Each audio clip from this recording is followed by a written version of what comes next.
Okay, Dr. Hatcher, so here's my on-call notebook. And I started off with the rubric that you gave us.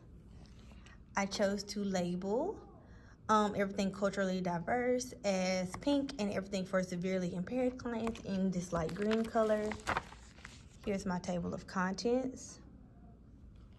Okay, then we have attention. I chose to use the Mars Attention Rating Scale, an infographic, a crossword puzzle. For my severely impaired client, I chose to use this cancellation task with letters. They can just cross out one letter.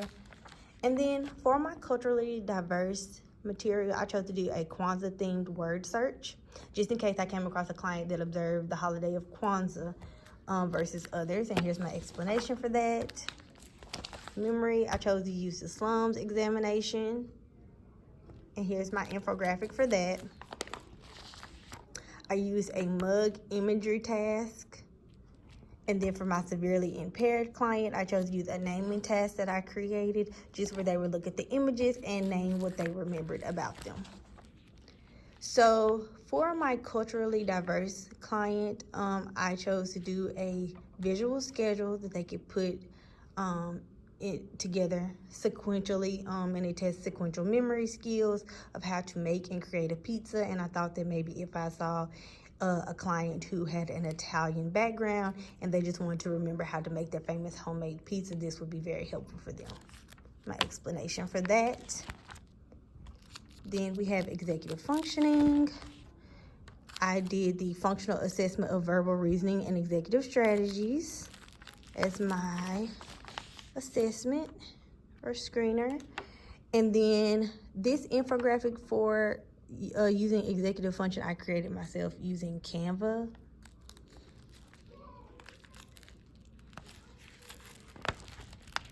I did a graphic organizer for problem solving.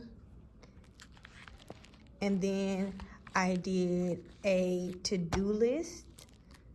Okay, if I had a client that was severely impaired, they would just do a simple to-do list. So then for my culturally diverse client, I chose to do a Spanish-speaking physical activity board that could be used as a game with a different die. Okay, and this would promote self-regulation, help them organize, and just generally take a break from using some of those skills we use for executive functioning. So for visual spatial, the assessment I chose to use was the Alberts test. Okay, and it's a screener. I'm sorry, not a test. And then here's an infographic for visual spatial intelligence. Here is my first material where they will just color the arrows that are all pointing down. This material I made myself, and they will circle all the even numbers and put squares around the odd numbers. For my severely impaired client needing to get strategies for visual spatial intelligence, I created this myself, and it was just two shapes, and they would have to identify the two shapes. And for my language portion, I chose to use the MOCA. And of course, not all of the MOCA assesses language, but the two portions they do are right here. I chose to do this infographic for language. I did this story with the word bank to fill in the blanks for language to increase vocabulary skills. And here is an inferencing worksheet based off of short paragraphs.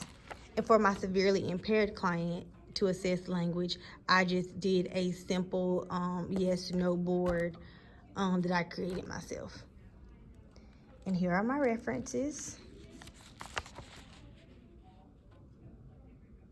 labeled with what the name is for each one and the website that I got them from. Okay, and that concludes my notebook.